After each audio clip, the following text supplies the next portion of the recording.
So George and I do a lot of business together, and primarily with my clients that are selling properties.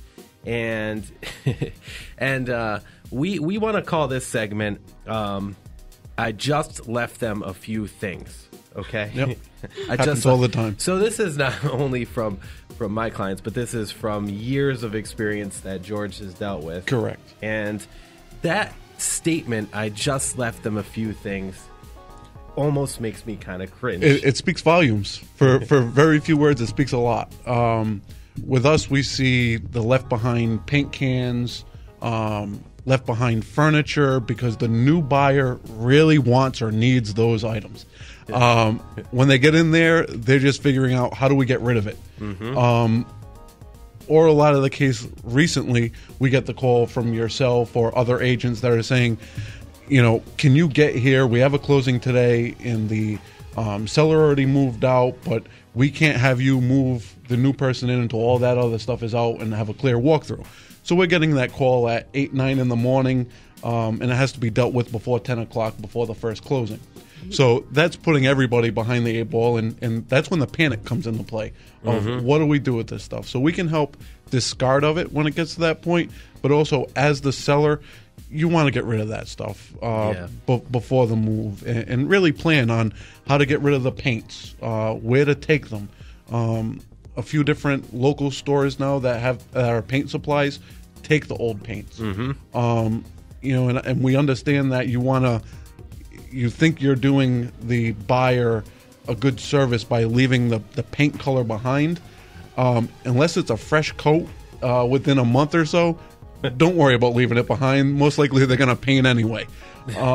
So get rid of it. The screens for windows and things like that, yes, leave those. They belong to the house. Extra tiles, flooring. Right. Things like that, yes, leave. But the old rickety bureau and dresser that was a great fit for that room and you want to leave it for the new buyer, they're just going to walk in and say, we're not closing until that is gone. Right on, George. And then that ends up costing the seller more money, because then you have to come back, or like 1-800-GOT-JUNK, they have to come back, or somebody else. But now, Section 8 of the purchase and sales agreement for single-family homes, multifamily has one, condo has one as well. But on the purchase and sales agreement, under that section, personal property and fixtures, it literally states that what the seller is going to leave behind for the buyer there. And oftentimes, if it's a longer list where the buyer actually wanted the furniture or something, anything that's not a fixture, because fixtures have to stay, okay, don't be taking down shelving units that are tied into the walls. Right. Chandelier. Don't do that. Don't touch those. You're going to cause a problem. But if they need to write an addendum for that section, we can do that too. But needless to say, it has to be on paper. If it's not on paper, don't leave it behind. Right. Also, one of the other things that has popped up a lot lately, and it's going to continue to be a trend, is the flat screen TV mounts. Yes. Those have to stay in place. After they're bolted to the wall, they are considered a fixture now. They are. So we always advise the customers that. Some still want us to take them down, and they're left with the big holes.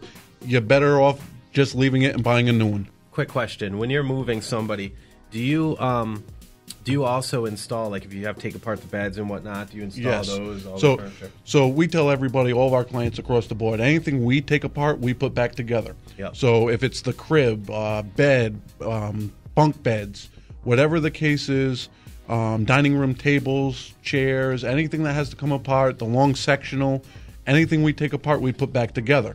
What we suggest is, if you're going to do it, that's perfectly fine. We don't mind you doing it because it's going to save time, which saves money. But at the delivery side, we cannot put it back together due to insurance purposes. If you put the wrong screws in there, wrong screws with wrong items, and you put the long screws through the dining room tabletop, we can't be liable for that. So we avoid putting things back together that we don't take apart. But anything that we take apart, we do put back together and make sure it's where you want it. Once in a blue moon, okay, you'll have somebody that leaves old paint cans, you bust them open, and the paint is literally vinyl. Yep. You could floor the house with it. You have them leave, I don't know, chemicals or just other random stuff. Cleaning chemicals shouldn't be there. Cleaning chemicals, you would be shocked at the stuff that is left behind, whether it's cleaning chemicals, paints, aerosol cans, an old weed whacker left in the shed, the stuff that's just left behind because it's going to do the new buyer a lot of good, and it doesn't. They want a home that is ready to go. They can walk in, do their new paint scheme. They don't have to worry about getting rid of that stuff. And it doesn't have to hold up the closing because some clients will not go to closing until that house is cleared. So here's the deal, guys. Rule of thumb, okay? If you're already listed for sale, cool, perfect. Listen, tell your agent while you're negotiating a list of items that you have to leave behind if there's something you have to leave behind. Yep. If you're in a position where you can't afford to have anybody move it, or if you don't have help to move it, you could do one of two things. Either A, again, if you can't afford it, disclose that you're leaving it. Tell the buyer they have to take care of it. B, if you don't have anybody to move it, call George Metz. Now, I want to give you a quick kind of tip, okay? So if you are going through the process, now always defer to your agent, but if you are going through the process and you have buyers coming in during the inspection time period and they want to beat you up on some repairs or some credits, if you have some personal property items like a bedroom set or like, a living room set or, certain equipment that the buyer wants and pointed out on the showing, talk with your agent and ask your agent to, instead of give them money for the repairs or instead of do the repairs yourself, if you were going to leave the stuff behind or discard it, why not ask the buyer if they will take that in lieu of the repairs?